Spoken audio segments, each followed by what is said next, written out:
Okay, this is going to be a tutorial on scraping the web. Eventually we will be scraping this turnstile data, which these are turnstiles when you enter a subway system. And this page has turnstile logs. The latest one here is January 18th, 2020, and it goes back to here. And each of these logs looks something like this. We've got these are the labels for the data. So we have 1, 2, 3, 4, 5, 6, 7, 8, 9, 10, 11 columns, and we are going to want to scrape this data. And for example, we may want to get the entries here, which for example for the first row would be here, and for the second row would be there, and so on. And just to explain this, if you look at this, this is the January 11th, 2020, and this is also January 11th, 2020, and this is at 3 a.m., and this is at 7 a.m., and this is for some station in New York. This is data for the New York subway system. So some station on some line in New York. And this is the entries column here, and we can see that there's not much difference between this entry and this entry. There's a difference of from 7 to 23, which is 16 people. It means that during this time interval, 16 people went into, these are the entries, went into the subway. And we can also look at how many people exited the subway at this station. So we want to scrape this data. We want to scrape all of this data, and there are some interesting projects that people have done. So let's just take a quick look at that before we go ahead. So here's a project from medium.com. Here we can see, for example, the station which had the highest traffic, total traffic volume by station.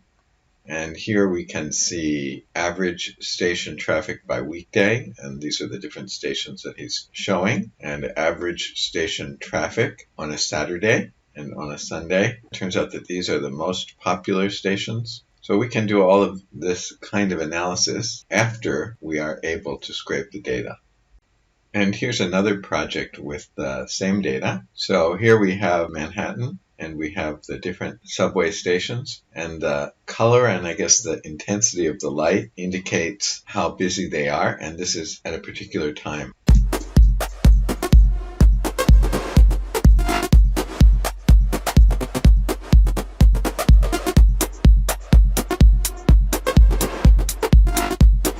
So this can also be done once you are able to scrape the data.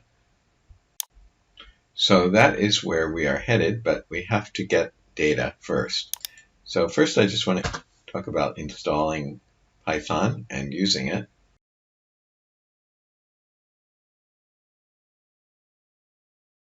So let's go to Python, and I'm going to get the latest version of Python. So I'm going to use this one.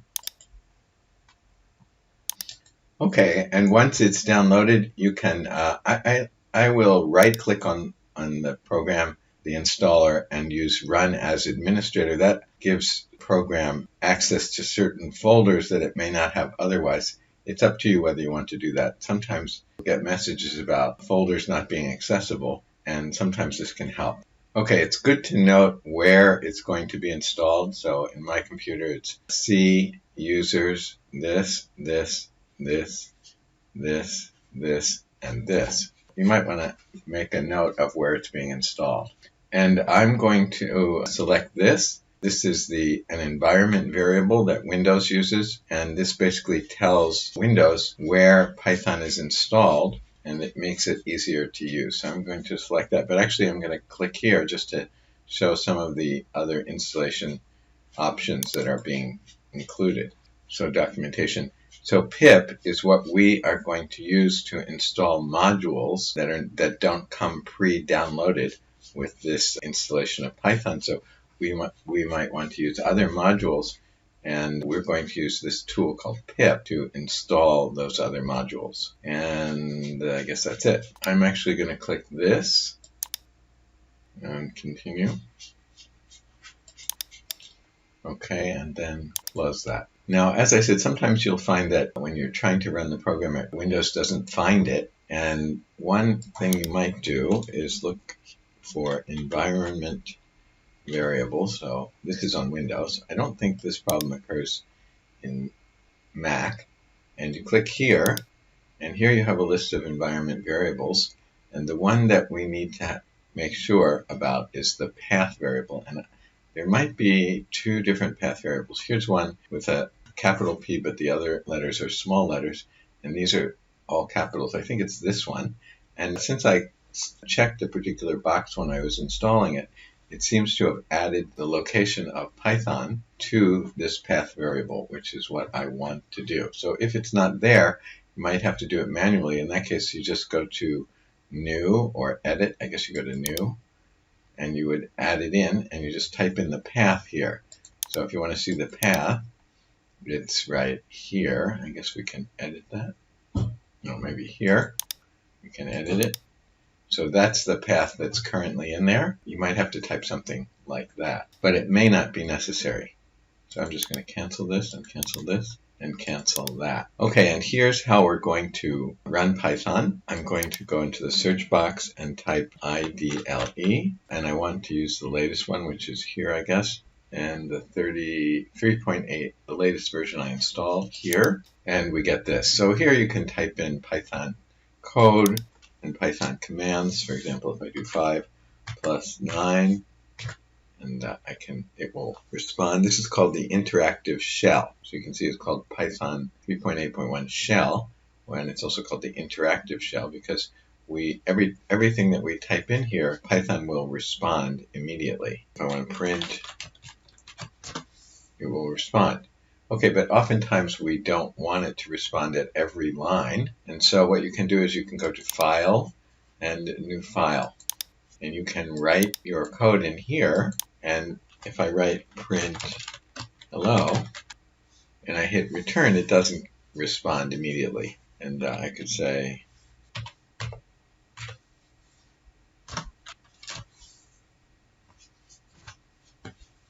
and it doesn't respond immediately. So what you can do is you can save this. You can save it in any location, and I'll call it test1, and it's going to automatically save it with a .py extension. Okay, now it's in that folder. So if I want to run it, you can just run it from here. You just click Run, and there, it's run now. Now I'll close this. Let me go and get the IDLE again. So here's the IDLE again. And if I go to File and Open, then I can go to that same folder where I have Python programs, and I can just choose it and run it. So I open it, and then I can run it just as last time. Now you can use a different text editor. You don't have to use this to write your programs. For example, here's Notepad++. I can do the same thing again. I can say print hello. And if I save this as a .py file, I'll call it test2, and I call it .py, first of all, now it will, looks like this. This is Notepad++. Notepad++ will recognize it as Python file and will format it accordingly. So it will say, for example, this should be blue because this is a function, and so on. This is another color because this is text, and so on. You can actually edit the color, the way that it colors things. You can write your programs just as easily in another text editor like Notepad++ or in many others. And then you can run them in the same way. So you open them and test2, and then you can run this one in the same way. Okay, one other thing you can do is you can configure the fonts and so on. You can change the size. So that's how we're going to run our programs. Okay, so we are going to want to use certain packages for our web scraping project. In particular, we're going to want to use Beautiful Soup, which I think we only need part of it, which is called BS4. And we're going to want requests. And these two packages are not included when you install Python. So you have to download them and install them separately. I think the time module or package is included in Python when you install it, so you don't need to do this for Beautiful Soup and requests. But for Beautiful Soup or BS4, and requests, we have to do something special to get hold of them because we don't have them in our system currently. So remember I said that we should check the pip option, PIP option, when we were doing the installation of Python. And if you've done that, then we should be able to download and install both BS4 and requests. So let's try that now. So to use pip, you use it in Windows, you use it in the command line. You don't use it in the idle. You don't use it within Python. You just use it in the regular Windows operating system. And so you go to search for command line or command prompt, and you get this. This is not idle. Whoops. Now it is idle. Okay, here it is. Can I just select it? Yeah. Okay. So from here, you type, so to download and install BS4, you might type this. Now, on my computer, this didn't work, and there's something to do with the permissions on my computer. Maybe they're kind of strict, and it doesn't allow me to install, or at least install in certain places. And I found that I did a little searching on the internet, and I found that I had to add in this, --user. So honestly, I don't quite know what that means per se, and you may not need to do this, but I'll try this. Let's see what happens. So it says it's downloading it. It says here it successfully installed it. And then it said you are using pip version 19.23. However, there's a newer version, but that's about pip, not about BS4. And it worked, so I'm not going to upgrade my pip. But I could do that by following these instructions. Okay, so I was able to install BS4, and I will do the same thing for install. And I could have done this all in one line, but I'm going to do it in two separate lines. So I did install BS4, and now I'm going to do requests. I think it's with an S at the end, requests. And I forgot to type in pip at the beginning, PIP. And then at the end, I think I do need the requests. I think I need the user. You may not need that, but it also was able to download and install that. Once that's done, I can just close this. I don't need this anymore. And then when I go to, just to make one thing clear, when I go to the program that I'm going to write, I'm going to be using this BS4 that I just installed. I'm going to be using this request that I just installed.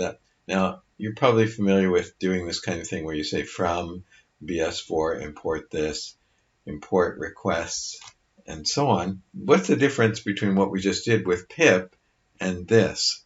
So the explanation is that when you do the pip, you get this package like requests, or this module like requests from the internet, and you download it into your computer. But Python runs not just in your computer, of course it runs in your computer, but it runs in your computer's memory. Now, you may be aware that the hard drive and the memory are two separate parts of the computer, and that usually the hard drive is kind of slower than the memory. The memory is like the fastest part of the computer. So Python runs with it, doesn't have to go back and forth and grab things from the hard drive and then bring them into memory and things like that. It just deals with what's in the memory. So even though we've installed BS4 and requests, they're just sitting on our hard drive. So when we write a program that needs them, we import them. What that means is bring them into the memory. So once they're in the memory, then we can use them in our program. Otherwise, they're just sitting on the hard drive, but we can't use them. So we have to do the import statement. But that's the difference between the pip, which is bringing it from the internet into your computer, but not into the memory, and doing the import, which brings it into the memory.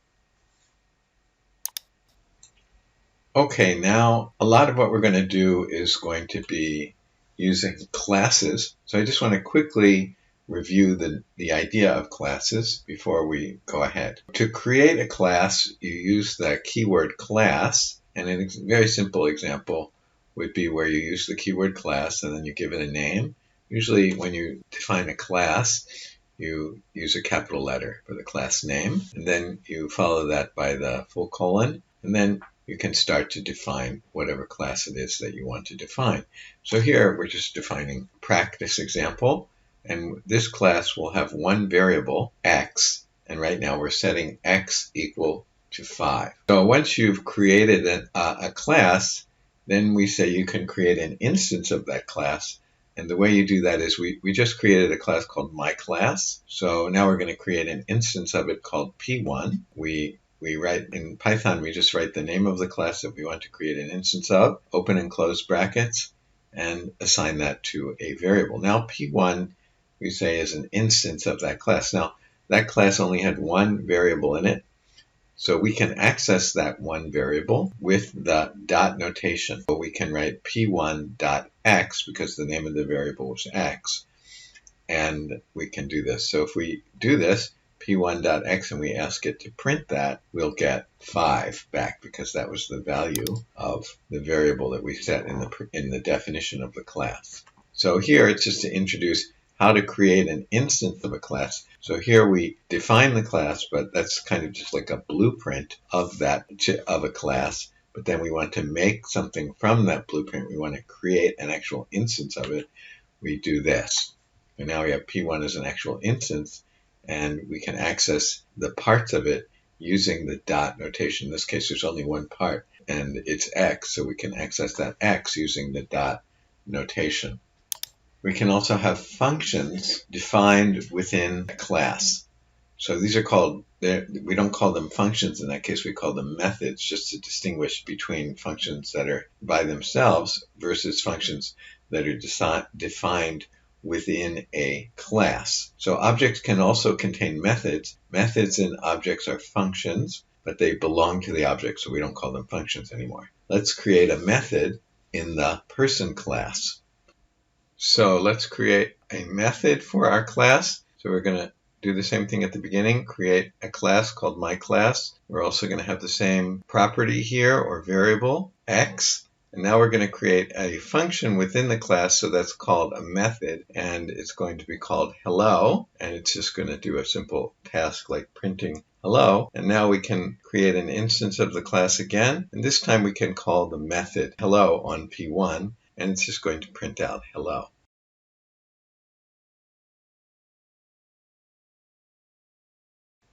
Okay, we want to go over a coding statement and two methods that we're going to use in scraping. We're going to take a look at the while loop and the split method, and just mention the splitline method.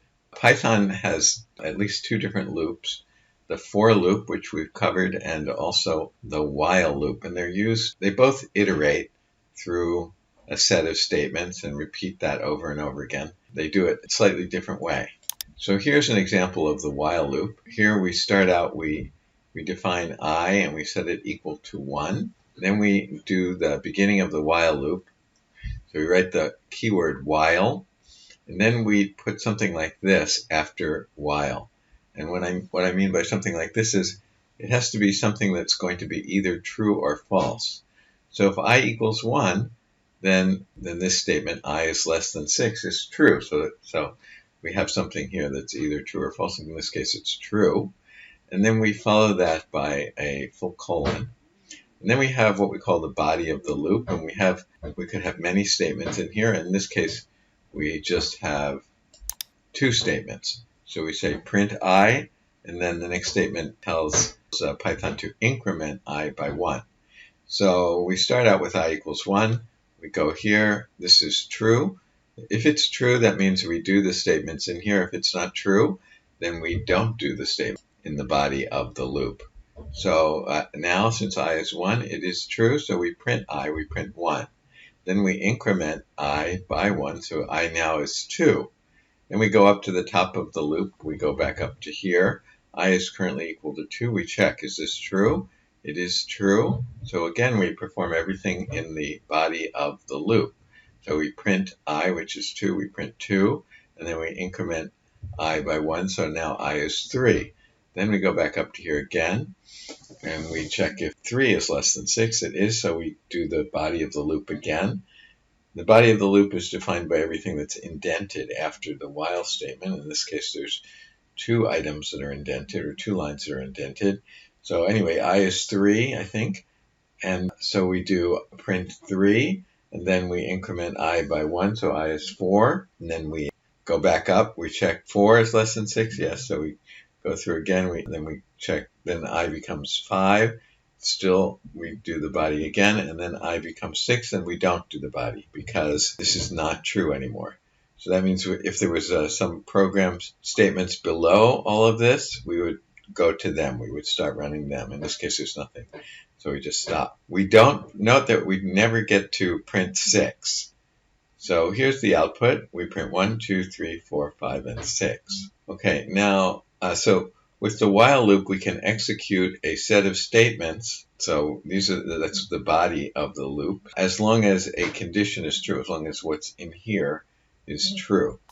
Okay, here's another one. Now we're going to use something called the break statement. What that does is, with the break statement, we can stop the loop even if the while condition is true. So if you put a break statement in there, and if you get to the break statement, then you just completely stop the loop. So if there's something more, so here's code, and if there's more code at the end below here, down here, then you would just jump out of this loop and continue with the next line of code below the loop. In this case, there's nothing below the loop, so we'll just break, we'll just stop. So the way this would work is I equals 1, 1 is less than 6. We would do this. This is not true, so we wouldn't hit the break. Then we would increment I, then we would increment I would become 2, we'd go down. I is not equal to 3, so we wouldn't hit the break yet. Increment I, it would be 3. 3 is less than 6, we would continue. But now, if I is equal to 3, we do hit the break statement, and we just stop.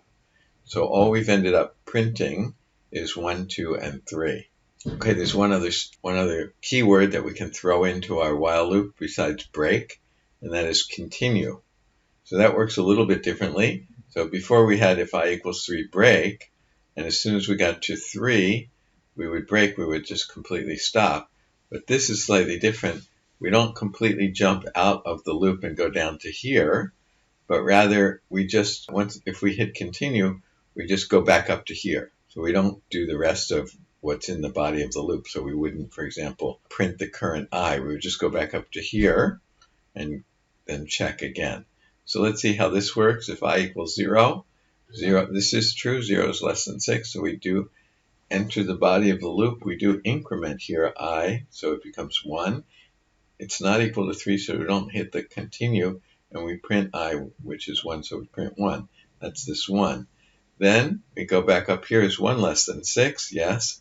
So we go again, we increment. Now I is 2, I is not 3, so we don't touch this, but we do print 2. And we go back up here. 2 is less than 6, we increment it, now it's 3. Now it says if I is equal to 3, we don't continue with the rest of this loop, we go back up to here. Okay, so now we check, is 3 less than 6? So we didn't actually print 3, because printing was down here, and we didn't do that. So we didn't actually print 3, we go up to here, I becomes 4, and we print 4, and we get this. So we didn't print the 3. Okay, so that's the while statement, and we're going to need that, or we're going to use that in our scraping. Now here's a method we're going to use in scraping as well. So suppose we have this text here, welcome to the jungle, and we're going to assign it to the variable text. Now text is actually a string. Well, it's clearly a string, but it's actually, string is actually a class. So even though we talked about how to create an instance of a class, and we said, well, maybe we should have something like this. So maybe we should do something like this, because txt is actually an instance of the class string. So maybe we should create it like this, because maybe there's something like a string class, and we put something in there, and then we get an instance of it, which we could call txt. Well, actually, in some programming languages, they do this, but it doesn't, there's nothing, you can't do this in Python, actually. And normally we wouldn't want to do it anyway, because we create strings so often that we don't want to have to, or we'd rather not have to write it like this every time. We'd rather just be able to put something in quotes and make it a string. But it is an object of the string class. So this does sort of make sense, even though you can't do this specifically in Python. So anyway, txt is an element of the string class, or an instance of the string class. So the string class has a method called split. So we can do txt.split. So what does it do? So if we do this and we try and print out this x, this method returns or gives out a list. So whatever it is, it's going to be a list. So the question is, what's going to be in the list?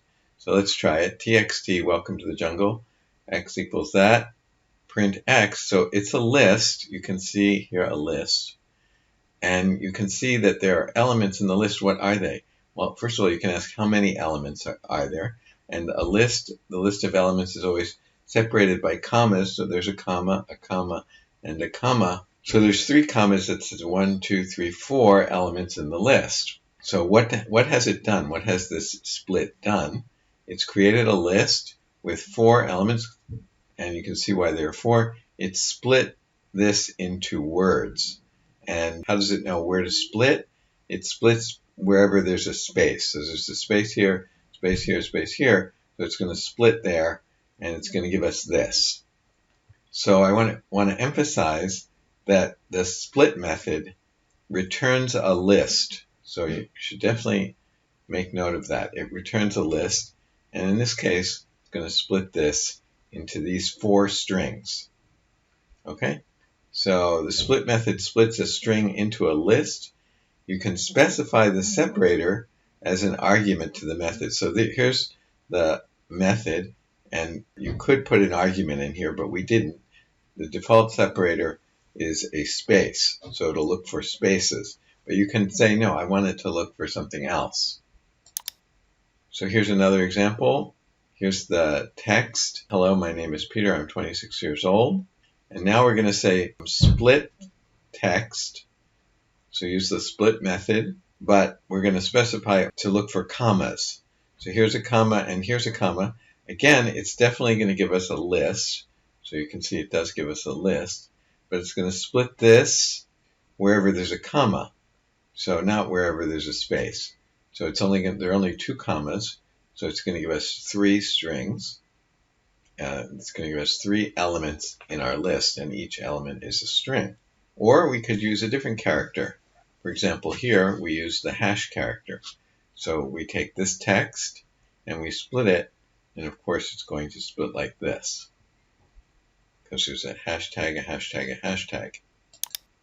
Here's another example. Here's another one. So here's another string, and I just made this in blue just to show the separator because it was a little hard to see if it was all the same color, but there is no color here when you feed it into Python. We have an N and an N here, and here I said split on the /n. So then I think we know what it's going to look like. It's going to be a list, has to be a list, and there are going to be 3 elements in the list because there's 2 N's there.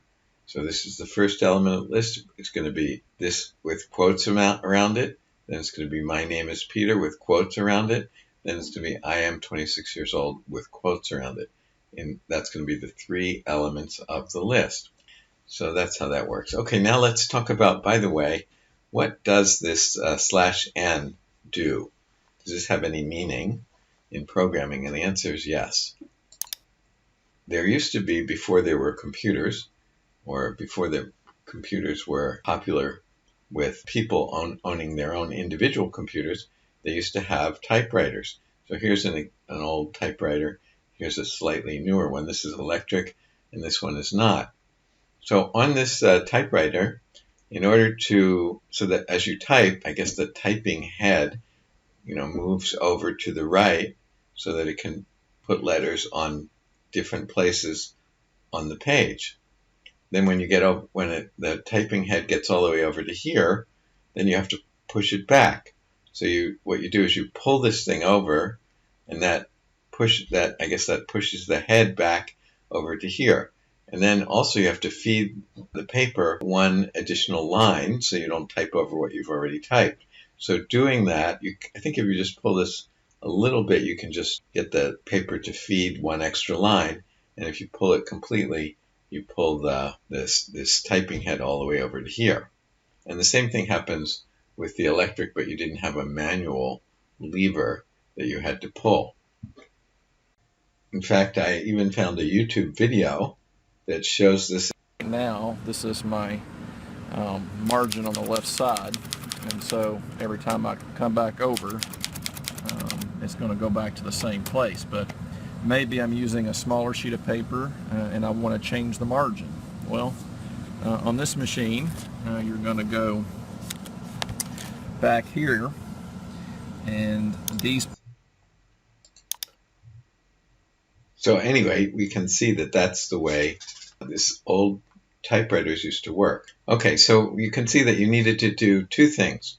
You needed to do a line feed and carriage return. If you go to Notepad++, for example, I'm sure you can do this in other programs, but if you look in Notepad++, you can, if you have something typed in here, and you can go to the View menu, and you can go to Show Symbol, and you can select this Show All Characters.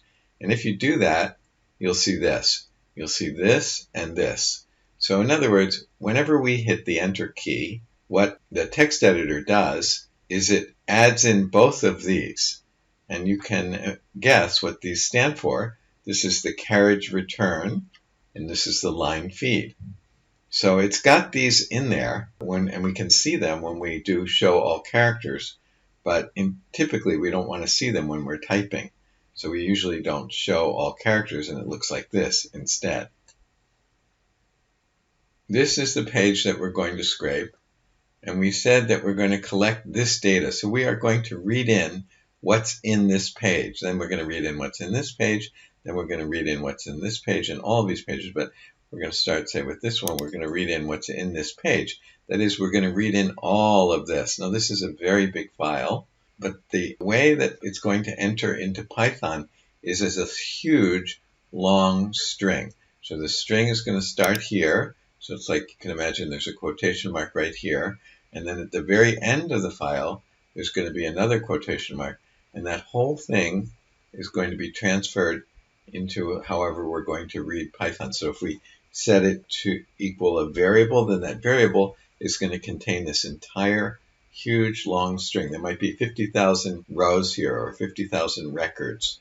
So it would contain all of those, but it would contain it all as just a single string. So how do we know when the new line comes? So we have, characters in the string will be comma, then 0, 0, 0, 2, 4, 8, 7, 8, 8, 8. And then it doesn't just drop to here as A. There's a new line character here. That is, there's a / and an N.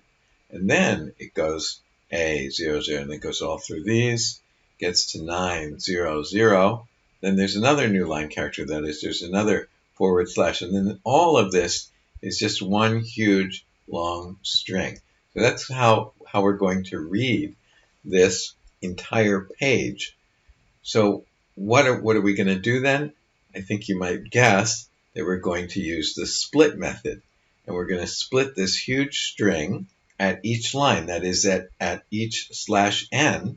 So what is this going to do when we put this huge string into split? We said split is going to give us a list, and each element is going to be a row. But we'll get to this in a minute. Anyway, I just wanted to show you there are these /n's that are going to be in the string, and we are going to do this. Whatever we call the string, we're going to do text.split on n, and this is going to give us, like we said, the list. So it's going to be a list, and it's going to be divided on the these characters.